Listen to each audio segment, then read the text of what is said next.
मुझे बताओ नवादा वालों, ये कश्मीर हमारा है या नहीं है? जोर से बोलो, है या नहीं है? धारा 370 हटनी चाहिए थी या नहीं हटनी चाहिए थी? और आसमान से भी ऊंचा राम मंदिर बनने की शुरुआत हो गई है मित्रों, शुरुआत। ये जातिवाद का जहर घोलने वाले नीतीश बाबू और जंगल राज के प्रणेता लालू प्रसाद अब इन दोनों के साथ भारतीय जनता पार्टी कभी राजनीतिक सफर नहीं तय कर सकती। मैं बिहार की जनता को कहकर जाना चाहता हूं मित्रों, ये वादा खिलाफी करने वाली सरकार है और साहब सत्ता की लालच देखिए। लालू जी के बेटे ने नीतीश जी को सांप कहा, मैं फिर से बोलता हूं, सांप कहा, पलटू चाचा कहा, धोखेबाज कहा, लालची कहा, अहंकारी कहा, अरे गिरगिट तक कह डाला। मगर नीतीश बाबू प्रधानमंत्री बनने के मोह में आज उनके साथ चले गए हैं। अमित शाह जिंदाबाद, नरेंद्र मोदी जिंदाबाद।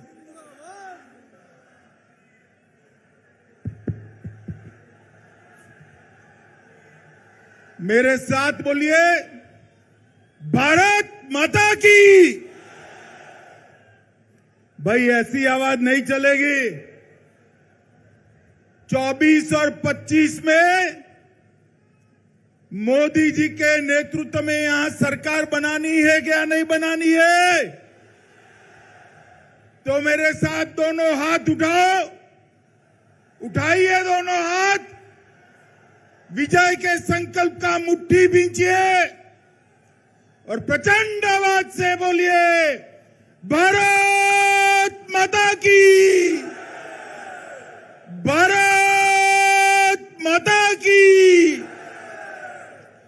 मंच पर उपस्थित हमारे प्रदेश अध्यक्ष और विधान परिषद के नेता श्रीमान सम्राट चौधरी जी,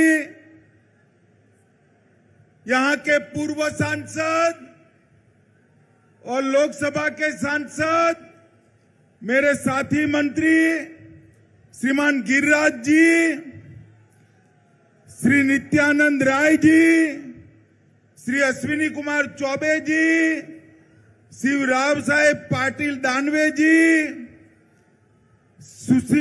सुशील मोदी जी, डॉक्टर संजय जायसवाल जी, प्रतिपक्ष के नेता भाई विजय कुमार सिन्हा जी, हमारे वरिष्ठ सांसद राधा मोहन बाबू जी, श्री हरीश द्विवेदी जी, श्री शंभू शरण पटेल जी, श्री राकेश सिन्हा जी, श्री विवेक ठाकुर जी, भिखुभाई दलसानिया जी, सुनील ओझा जी, नागेंद्र जी, तार किशोर प्रसाद जी, बहन रेणु देवी जी, श्रीमान प्रेम कुमार जी, श्री नंद किशोर यादव जी, श्री मंगल पांडे जी, श्री शहनवाज हुसैन जी, श्री राजेंद्र गुप्ता जी, और आज नवादा की इस पावन भूमि पर आए हुए प्यारे भाइयों, बहनों, माताओं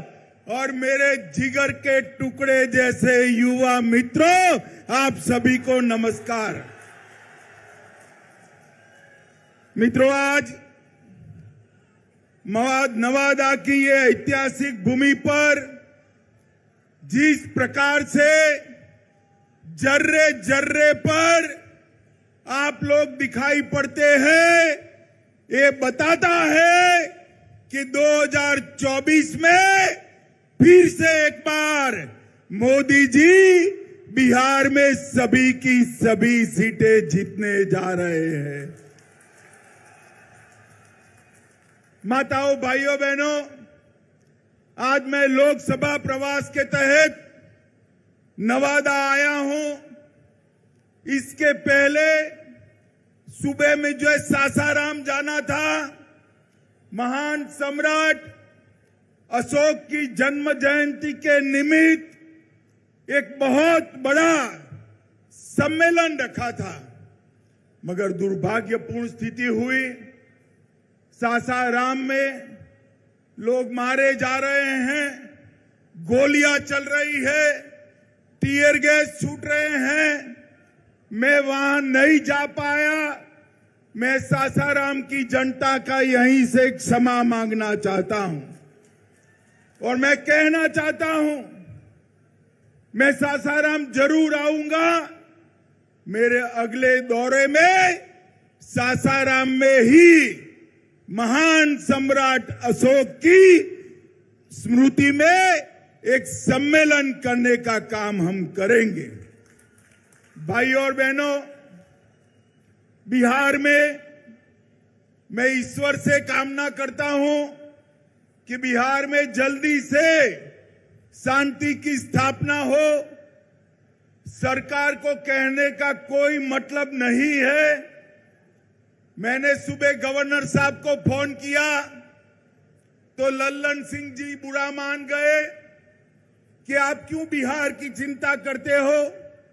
अरे भाई, मैं देश का गृह मंत्री हूं। बिहार की कानून और व्यवस्था भी ये देश का एक हिस्सा है। आप नहीं संभाल सकते, इसलिए हम चिंता कर रहे हैं।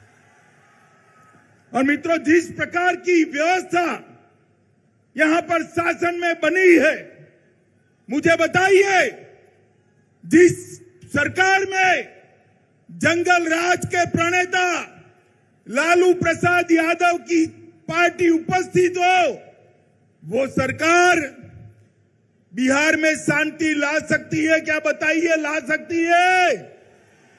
ला सकती है? नीतीश बाबू, सत्ता की भूख ने आपको लालू प्रसाद यादव जी की गोदी में बैठने के लिए मजबूर कर दिया। हमारी कोई मजबूरी नहीं है। बिहार की जनता के बीच में जाएंगे, जन जन को जागरूक करेंगे और ये महागठबंधन की सरकार को उखाड़ कर फेंक देंगे। मित्रों, मैंने ऐसी स्वार्थी सरकार नहीं जब देखी है। एक व्यक्ति को, बैठ जाओ भैया, बैठ जाओ। एक व्यक्ति को प्रधानमंत्री बनना है और लालू जी के बेटे को मुख्यमंत्री बनना है। इसमें बिहार की जनता को पीस रहे हैं। मैं आज लालू जी को भी कहने आया हूं, लालू जी, नीतीश बाबू को आप जानते हो, प्रधानमंत्री वो बनने से रहे, वहां जगह खाली नहीं है। देश की जनता ने तय किया है, तीसरी बार भी नरेंद्र मोदी जी प्रधानमंत्री बनने वाले हैं। और अगर मोदी जी प्रधानमंत्री बने तो नीतीश बाबू कभी आपके बेटे को मुख्यमंत्री नहीं बनाएंगे। आप भी गलतफहमी में हो, नीतीश जी भी गलतफहमी में है, मगर बिहार की जनता गलतफहमी में नहीं है। बिहार की जनता स्पष्ट रूप से निर्णय कर बैठी है कि बिहार की 40 सीटों पर नरेंद्र मोदी जी का कमल खिलने वाला है और नवादा में भी नवल कमल खिलने वाला है। भाइयों बहनों, ये सरकार है बुरी नीयत की, बुरी नीति की सरकार है, बेड सरकार है। भ्रष्टाचार का बी, अराजकता का ए और दमन का डी, तीन मिलकर ये बेड सरकार बनी है। ये बुरी सरकार को उखाड़ कर फेंक देना है। मित्रों, सरकार के सहयोगी जो है वो भी विधायक हर रोज हर रोज नीतीश बाबू का विरोध कर रहे हैं, वो भी जनता के विरोध का सामना कर रहे हैं। इनके आधे एमपी भाजपा के दरवाजे खटखटा रहे हैं। और मैं पर एक बात स्पष्ट कर देता हूं, किसी के की मन में ये संशय हो कि चुनाव के परिणामों के बाद नीतीश बाबू को फिर से भाजपा एनडीए में लेगी, तो मैं बिहार की जनता को स्पष्ट कह देना चाहता हूं और लल्लन बाबू को भी स्पष्ट कहना चाहता हूं, आप लोगों के लिए भाजपा के दरवाजे हमेशा के लिए बंद हो चुके हैं। माताओं, भाइयों, बहनों,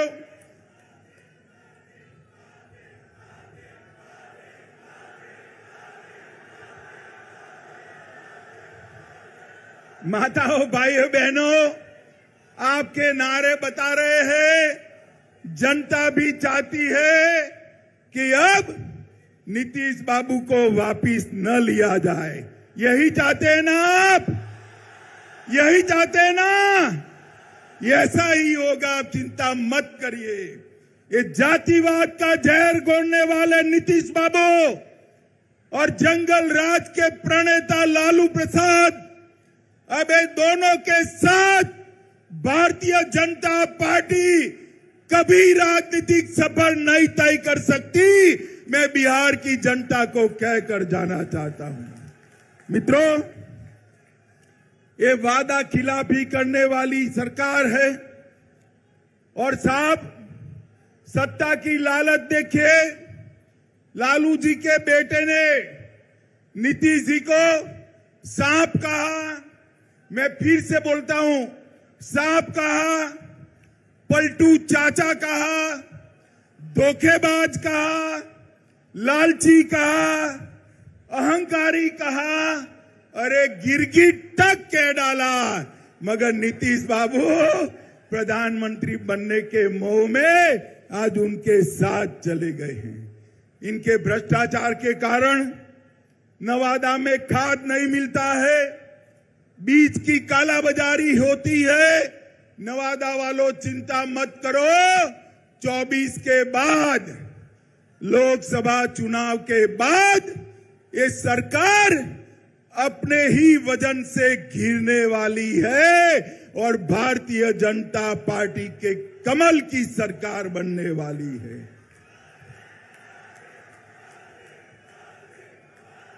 आप जो मोदी मोदी के नारे लगा रहे हो ना, वो मोदी जी ही कालाबाजारी और भ्रष्टाचार से आपको मुक्ति दिलाएंगे।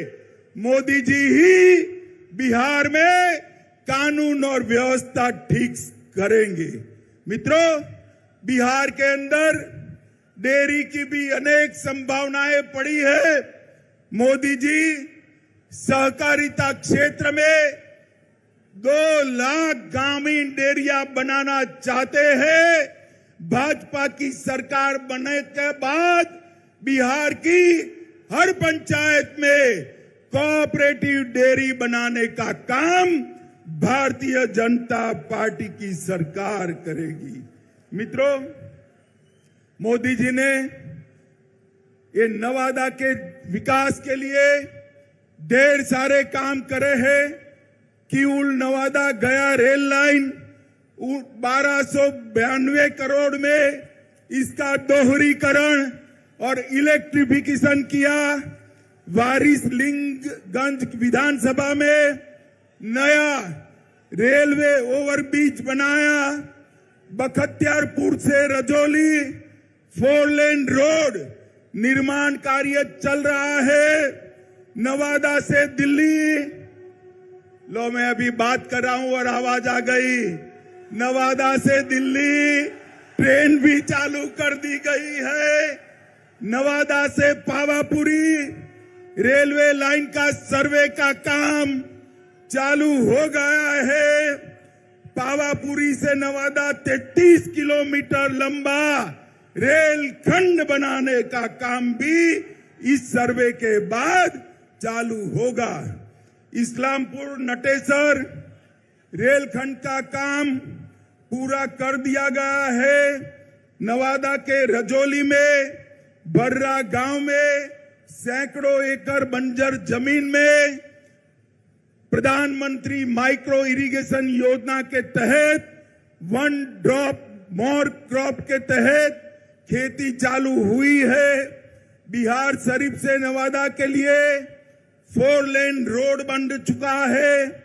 नवादा के वारसलीगंज में 132/33 किलोवाट का नया विद्युत सब स्टेशन और ट्रांसमिशन लाइन डाल दिया गया है। नवादा घाट से गमरा तक सड़क निर्माण का काम चालू हो गया है। नवादा के रजौली में 2000 मेगावाट परमाणु क्षमता विद्युत उत्पादन की योजना बन चुकी है। और इसके साथ मैं आज नीतीश बाबू को पूछना चाहता हूं। नीतीश बाबू, आपके जीवन में आपने कई पार्टियां बदली हैं, कई लोगों को धोखा दिया है, मगर एक बार जिस यूपीए में आप गए हो, लालू प्रसाद जी के साथ गए हो, इसने बिहार को क्या दिया बताइए। 2009 से 14 में बिहार को सिर्फ 50,000 करोड़ रुपया केंद्र ने दिया था। कितना दिया था मित्रों? 50,000 करोड़। और 14 से 19 में मोदी जी ने 50,000 से बढ़ाकर 1,09,000 करोड़ बिहार को देने का काम किया है। ये मैं बजट के आवंटन की बात करता हूं। और कर के निर्धारण में 9 से 14 तक 1,36,000 करोड़ दिया था और मोदी जी ने 14 से 19 में 2,83,453 करोड़ दिया। 2 गुना पैसा ज्यादा दिया है। मित्रों, प्रधानमंत्री गरीब कल्याण योजना के तहत बिहार में 8,70,00,000 लाभुकों को 2 साल से मुफ्त अनाज दिया जा रहा है। हर महीने 4.25 लाख मैट्रिक टन अनाज बिहार के गरीबों को मोदी जी मुफ्त में दे रहे हैं, मुफ्त में दे रहे हैं। माताओं, भाइयों, बहनों, बिहार में 85 लाख किसानों को हर साल 6,000 रुपया देने का काम हो रहा है। 1.1 करोड़, 1,10,00,000 माताएं बहनें जोर से ताली बजाए। 1,10,00,000 माताओं को गैस का सिलेंडर देने का काम नरेंद्र मोदी जी ने किया है। आयुष्मान भारत योजना के तहत 85 लाख लोगों को मुफ्त इलाज की व्यवस्था की है। लगभग प्रधानमंत्री आवास योजना के तहत 40 लाख लोगों को आवास देने की योजना बनी है। 1,61,00,000 शौचालय बना चुके हैं। 1.5 करोड़ आवास में नल से जल पहुंचाने का काम ये भारतीय जनता पार्टी की सरकार ने किया है। और मित्रों, मोदी जी ने देश को सुरक्षित करने का काम किया है। मुझे बताओ नवादा वालों, ये कश्मीर हमारा है या नहीं है? जोर से बोलो, है या नहीं है? धारा 370 हटनी चाहिए थी या नहीं हटनी चाहिए थी? मैं राज्यसभा में बिल लेकर गया। ये लालू प्रसाद यादव और नीतीश कुमार जदयू हमारे साथ थे। जदयू वाले फिर भी विरोध किया और कहने लगे मत हटाइए, मत हटाइए। ये तुष्टीकरण की राजनीति के कारण आतंकवाद चलता था। मोदी जी ने 5 अगस्त 2019 को धारा 370 हटाकर कश्मीर को हमेशा के लिए भारत के साथ जोड़ दिया। माताओं, भाइयों, बहनों, मुझे बताओ, अयोध्या में श्री राम का मंदिर बनना चाहिए या नहीं बनना चाहिए? अरे अंत तक बोलिए, बनना चाहिए या नहीं बनना चाहिए? ये कांग्रेस, जदयू, आरजेडी, ममता, डीएमके सब इसका विरोध करते थे। मोदी जी ने एक दिन सुबह राम मंदिर का शिलान्यास कर दिया और आसमान से भी ऊंचा राम मंदिर बनने की शुरुआत हो गई है मित्रों, शुरुआत हो गई। मोदी जी ने हमारी सांस्कृतिक धरोहर का ही पुनः निर्माण का काम किया है और आज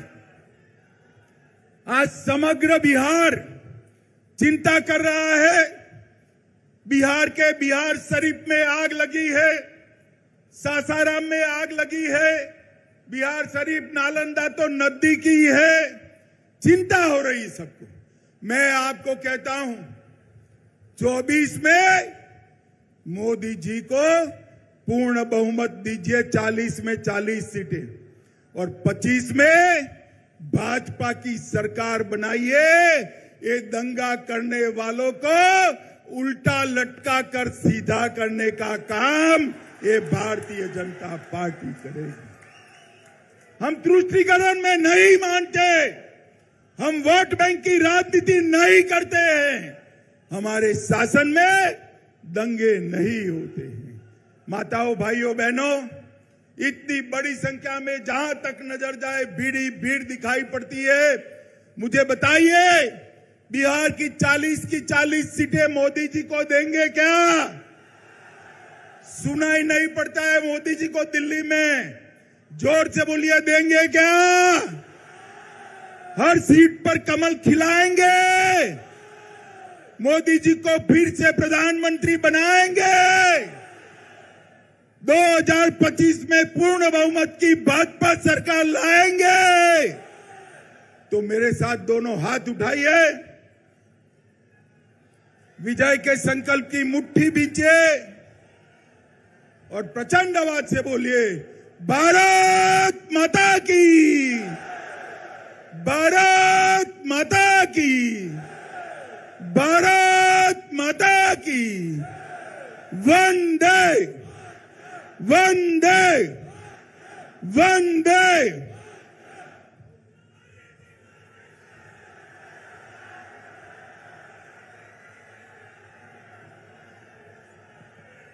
अमित शाह जिंदाबाद, अमित शाह जिंदाबाद, अमित शाह जिंदाबाद, नरेंद्र मोदी जिंदाबाद, नरेंद्र मोदी जिंदाबाद।